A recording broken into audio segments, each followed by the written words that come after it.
यशोदा मैया ने कहा, कनुआ ये बता तू कितना निष्ठुर हो गया। जब से तू गया तो आज तक लौट करके माँ की सुध लिया, बाबा की सुध लिया।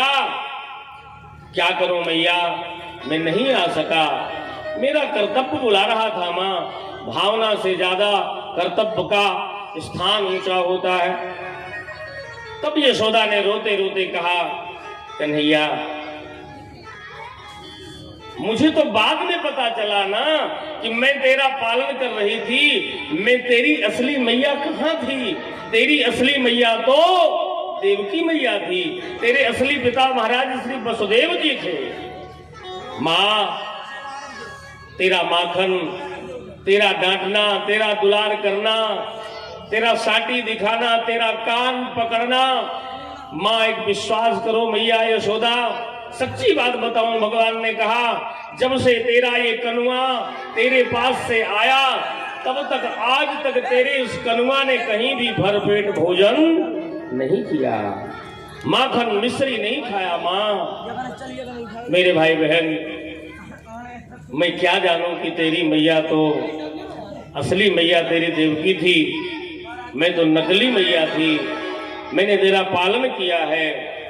लाला एक काम करना, तेरे द्वारका में बहुत से नौकर चाकर होंगे। सुनिए इसको, तेरी द्वारका में बहुत से नौकर चाकर होंगे लाला, तो किसी कोने में हमको भी लगा लेना, बाबा को लगा ले, मैया को लगा ले, हम तेरे घर की झाड़ू बुहारू करेंगी। तब भगवान ने कहा, माँ चुप, क्या कहती हो। अगर ये तेरा कृष्ण, भगवान ने कितनी बढ़िया बात कही, अगर ये तेरा कनुआ, अगर ये तेरा कृष्ण अपने शरीर की चमड़ी उतार करके और तेरे पैरों की जूती बनवा दे, मां भगवान की वाणी है, तो मां कभी भी ये तेरा कृष्ण तेरे ऋण से वो ऋण नहीं हो सकता। ये बात भगवान कह रहे हैं। मां तू क्या कह रही है। मेरे भाई बहन, यशोदा मैया और बाबा नंद से मिलन हुआ। इसके बाद भगवान ने कहा, मेरी राधा कहाँ है। तो यशोदा ने कहा, केलों के झाड़ के नीचे लेटी है। भगवान गए, राधा राधा उठो, 100 साल का वियोग तुम्हारा मेरा पूरा हो गया, आओ राधा। ये 100 साल का जो श्राप लगा था तुम्हारा मेरा अलग होने का, राधा के चरण के दाहिने, चरण के दाहिने अंगूठे के अग्रभाग में हजारों हजारों हजारों सूर्य की रश्मियां, सूर्य की किरणें दिखाई देती थीं। सारी रानियों पटरानियों ने भगवान की पूछा, ये कौन है राधा। भगवान ने कहा, ये वही राधा है।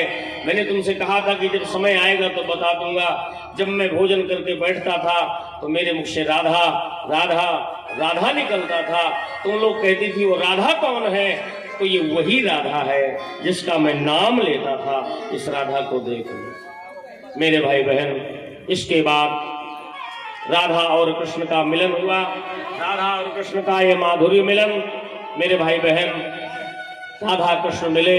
आकाश से देवताओं के द्वारा पुष्पों की वर्षा की गई है। बोलिए श्री राधा कृष्ण भगवान की जय। जय श्री राधे, जय जय श्री राधे, जय जय श्री राधे।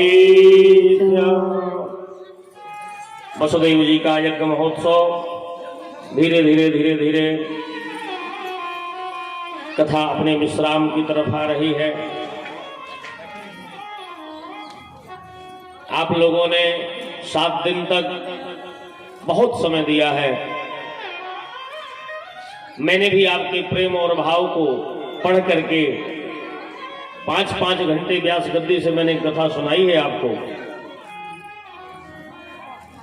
क्योंकि देखो, जो अगर कोई किराए का टट्टू हो तो बात अलग है कि नहीं, हमें 2 घंटे 2.5 घंटे 3 घंटे कथा सुनानी है, हम इतना पैसा तय करके आए हैं।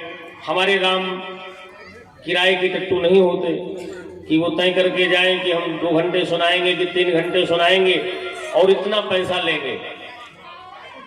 भागवत की कथा, भगवान की कथा वक्ता के भाव पर निर्भर होती है। श्रोता का भाव देखती है, वक्ता उसी प्रकार से कथा कहते चला जाता है। जब श्रोता प्रपन्न होता है तो वक्ता अपने आप प्रसन्न हो जाता है। वसुदेव जी का यज्ञ महोत्सव। वसुदेव जी के यज्ञ में देवकी मां ने कहा कि बेटा मेरे 6 मरे हुए पुत्रों को जरा ला करके दिखा दे। जो 6 पुत्र देवकी के मरे थे, कंस ने मारे थे, भगवान 6 बेटों को लेकर के अपनी मां के सामने रख दिया। लो मैया, अपने मरे हुए 6 पुत्रों का दर्शन कर लो। इसके बाद धीरे धीरे भागवत जी में सुभद्रा हरण की कथा है। मिथिलापुरी में राजा जनक और सूत्रदेव ब्राह्मण के घर एक ही साथ जाते हैं। वेद स्तुति है भागवत जी में। वेद आए और वेदों ने कहा प्रभु अब आपकी लीलाएं पूर्ण हो चुकी, अब आप कृपा करके आप साकेत चलो, गोलोक धाम चलो। भगवान ने कहा जरूर। वेदों ने भगवान की क्या स्तुति किया। जय जय जय हजा मजित दोष गृभीत गुणाम तुमसि यदात्मना समवरुद्ध समस्त भगः अग जगदोक शामखिल सक्त बबोधक ते क्वचिद जयात्मना चचर तो नुचरे निगमः। क्या कहा वेदों ने। हे पतित पावन हे दया में पूर्ण में असरण शरण लक्ष्मी पते और भव भय हरण हे दीन बंधु देव देव महामते। वेदों ने कहा प्रभु वेद भी महिमा तुम्हारी नाथ कह सकते नहीं, निज जनों के दुख को प्रभु आप सह सकते नहीं। प्रभु हे नाथ तुमको छोड़कर सोचो हमारा कौन है, हम निबल असहायों का प्रभु सहारा कौन है। करके दया है दीन बंधु बेग दरस दिखाइए, हे पतित पावन पूर्ण में असरण शरण लक्ष्मी पते। प्रभु आपकी महिमा को हम नहीं कह सकते। वेदों ने कहा आप साकेत चलो। अब आपका समय, भगवान की आयु धीरे धीरे 121-22 वर्ष की हो गई। भगवान कितने दिन के लिए आए थे। केवल 125 साल के लिए। सुनो अभी तो बहुमूल्य कथाएं हैं। इन्हीं कथाओं को सुनने से पूरी कथा का फल मिलता है। आज 7 दिन की पूरी कथा आज के प्रवचन में है। सुखदेव जी का अंतिम प्रवचन आज होता है। तो बताओ जब वेद भगवान कहते हैं कि नेति नेति नेति, हम आपके गुणों को, हम आपकी कथा को हे प्रभु नहीं कह सकते, तो हम जैसे अल्पज्ञ, हम जैसे साधारण व्यास भला भगवान की कथा को 7 दिन में कैसे सुना सकते हैं। राम अनंत अनंत गुण अमित कथा विस्तार, सुनिया चरजु न मानिहि जिनके विमल विचार। राम जी अनंत हैं, राम की कथाएं अनंत हैं मेरे भाई बहन। वेदों के द्वारा ऐसी स्तुति की गई। वो तो व्यास गद्दी की कृपा, गुरुदेव का आशीर्वाद, माता पिता की कृपा, अपने ग्राम देवता की कृपा को लेकर के श्री कुरसेजानाथ भगवान हमारे शुरू से आराध्य रहे बचपन से, और आज भी हम उन्हीं का स्मरण करते हैं। वही हमारे गुरु हैं। तो जो उनकी कृपा बनी, बस उसी कृपा को लेकर के व्यास गद्दी में जैसी भगवान की कथा भगवान ने कहलाया, वैसी कथा को, भगवान की कथा को भगवान ने बुलवाया। बोलने वाला, बुलाने वाला, सुनने वाला, सुनाने वाला वही परमात्मा है। बस धीरे धीरे धीरे धीरे 10वें स्कंद को प्रणाम। बोले सच्चिदानंद भगवान की। और 11 स्कंद भागवत जी का 11 स्कंद श्री रामचरितमानस का जैसे उत्तरकांड, वैसे भागवत जी का 11 स्कंद मोक्ष का स्कंद, ज्ञान का स्कंद, भक्ति का स्कंद, मुक्ति का स्कंद। पर आज सुदामा चरित्र के बाद कोई कथा की ही नहीं जाती। लोग ये मानते हैं कि सुदामा चरित्र के बाद कथे नहीं। सुदामा चरित्र के बाद अगर चाहो तो कम से कम 3 दिन कथा हो जाएगी, पर अब उतना हमारे पास मटेरियल है, लिखा लिखाया है, बंधा बंधाया है, इसके अलावा कुछ है नहीं हमारे पास। सारी नोट्स खत्म है हमारे पास। बहुत बहुत कथा है साहब। देखो, एकादश स्कंद के 31 अध्याय है इसमें। पहले अध्याय में भगवान के एक बच्चे थे जिनका नाम था शाम्ब, जाम्बवती का बेटा शाम्ब। तो भगवान के परिवार के बच्चों ने उसको जनानी साड़ी पहनाई और बढ़िया सिंदूर लगा दिया, लाली लगा दिया और नाक में कील पहना दिया और घूंघट काट दिया और पेट में कपड़ा बांध दिया। दुर्वासा जी आए द्वारिका में, तो दुर्वासा जी के पास ले जाकर के कहते हैं, प्रष्टुम विलज्जति, महाराज ये हमारे कुल में नई नई बहू आई है और ये पूछने में शर्मा रही है, इसको गर्भ है, तो आप ये बताओ कि इसको बेटा होगा कि बेटी। दुर्वासा जी तो महाराज बहुत क्रोधी महात्मा। तो दुर्वासा जी ने आंख बंद किया, बोले न बेटा होगी बेटा और न बेटी होगी, मुसलम कुलनाशनम, इसके पेट से मूसल पैदा हो जाएगा जो तुम्हारे परिवार का सत्यानाश कर देगा। जाओ। अब गए तो मूसल, फूला पेट तो मूसल निकला, लोहे का मूसल। भगवान के पास गए, प्रभु क्या करें? भगवान ने कहा, जब आना था तब आए नहीं हो और जब साफ हो गया तब आए हो। जाओ इसको रेत रेत के बहाओ, रेत करके। अब उसको रेतने लगे यदुवंशी लोग, उसको रेत करके मेरे भाई बहन बहाया गया। वही ऐरक नाम की, सरखंडा नाम की, गोंदला नाम की घास बनी, जिसको उखाड़ करके आगे यदुवंशी एक दूसरे को मार देंगे, सारा 56 कोटि यदुवंशी नष्ट हो जाएगा। इसके बाद वसुदेव जी के पास नारद जी का आना, दूसरे अध्याय में राजा जनक और 9 योगेश्वरों का संवाद है। ये 9 योगेश्वर कौन है? आप कथा सुनने आए हो, कोई आपसे पूछे कि 9 योगेश्वर क्या है? देखो 9 योगेश्वर, ये 9 योगेश्वर महाराज ऋषभदेव जी के, मैंने आपको दूसरे दिन ये कथा सुनाई थी, आपको याद हो ना हो। ऋषभदेव जी के 100 बेटे, 100 बेटों में से 9 बेटे 9 योगेश्वर बन गए थे। 9 योगेश्वरों का क्या नाम है? कवि, हरि, अंतरिक्ष, प्रबुद्ध, पिप्पलायन, आविर्होत्र, द्रुमिल, चमस और करभाजन।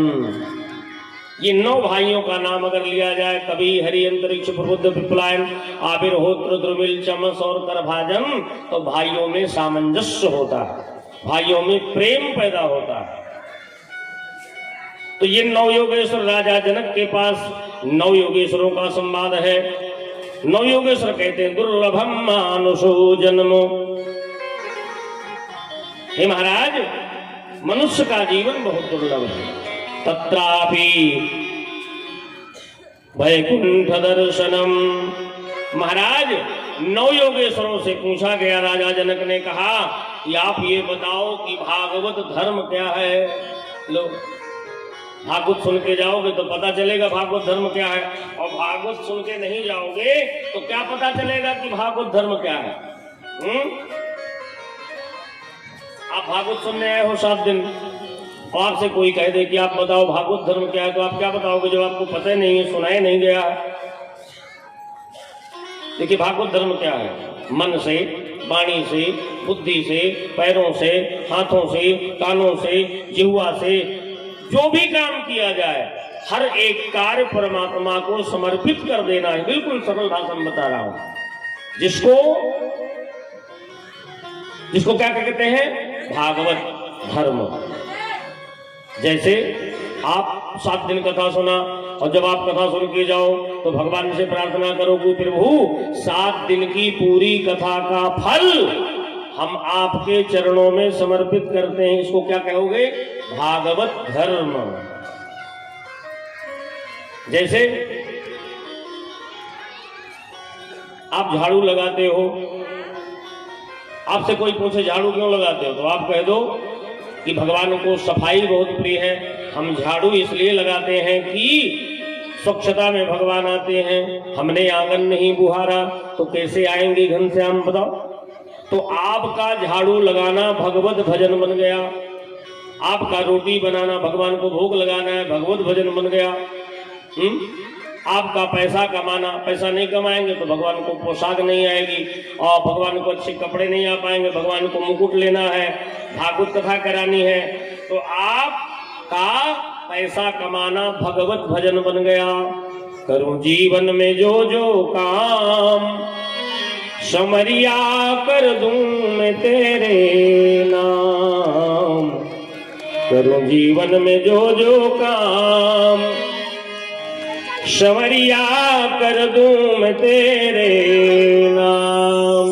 मेरे भाई बहन, अगले अध्याय में भगवान की अवतारों का दर्शन कराया गया है। भक्तिहीन पुरुषों की गति है। भगवान की पूजा विधि का वर्णन करते करते भगवान सुखदेव जी राजा परीक्षित को कथा सुनाते सुनाते, देखिए दो श्लोकों में राम जी का ध्यान करते हैं।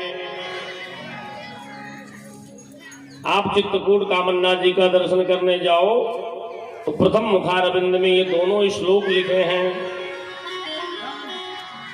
ध्येयं सदा परभवाग्नमभीष्टदोहं, तीर्थास्पदं शिवविरञ्चिनुतं शरण्यं, भृत्यार्तिहं प्रणतपाल भवाब्धिपूतं, वन्दे महापुरुषते चरणारविन्दम्। त्यक्त्वा सुदुष्टजसुरेप्सितराजलक्ष्मी, धर्मेष्ठयार्य वचसा यदगादरण्यं, मायामृगं दैत्येप्सितमन्वधावत्, वंदे महापुरुषते चरणारविंदम। दो श्लोकों में भगवान श्री सुखदेव जी के द्वारा श्री राम जी का वंदन किया गया है, श्री राम जी का ध्यान किया गया है। देवता लोग भगवान के पास आए और भगवान से कहने लगे कि आप चलो, अब आप जो है सभाम चलो। यादव लोग जो है प्रभास क्षेत्र जाने की तैयारी करने लगे। उद्धव जी भगवान के पास आए। उद्धव जी का भगवान के पास आना होता है, उद्धव और भगवान का संवाद है। उद्धव ने कहा प्रभु मैं सुन रहा हूं कि आप जा रहे हो। उद्धव मित्र हैं भगवान के। भगवान ने कहा उद्धव मैं ज्ञानियों के लिए नहीं जा रहा हूं, मैं ज्ञानियों के लिए यहीं रहूंगा, लेकिन मैं अज्ञानियों के लिए जा रहा हूं। तुम्हें मेरा वियोग परेशान नहीं करेगा। उद्धव ने कहा मैं आपके बिना रहूंगा कैसे। तब दत्तात्रेय जी के 24 गुरुओं की कथा है। दत्तात्रेय जी ने जीवन में 24 गुरु बनाए। पृथ्वी को गुरु बना करके क्षमा की शिक्षा लिया, अग्नि को गुरु बना करके सब कुछ जला देने की शिक्षा लिया, हवा को गुरु बना करके गंध वाहन करने की शिक्षा लिया, आकाश को गुरु बना करके व्यापकता की शिक्षा लिया। जिससे जो शिक्षा मिल गई। देखिए जीवन में शिक्षा गुरु अनेक होते हैं, लेकिन दीक्षा गुरु एक होता है। 24 गुरु बनाए हैं। मेरे भाई बहन, मैं आपसे भी विनती करूं कि आप भी अपने जीवन में गुरु बनाओ, लेकिन भावुकता में गुरु मत बनाओ। मेरे भाई बहन, भावुकता में आकर के कि किसी का प्रवचन आपको अच्छा लगे, किसी की कथा आपको अच्छी लग जाए और तुम धोती और लुटिया लिए पीछे पीछे घूमो ना। पहले गुरु के विषय में जानो, पहले गुरु के विषय में समझो। गुरु माने वजन, गुरु माने सूत्र, गुरु माने गरुता। देखो मेरे भाई बहन, यहाँ के बच्चे बहुत शैतान हैं। इतने ज्यादा शैतान बच्चे आज तक नहीं मिले मुझे।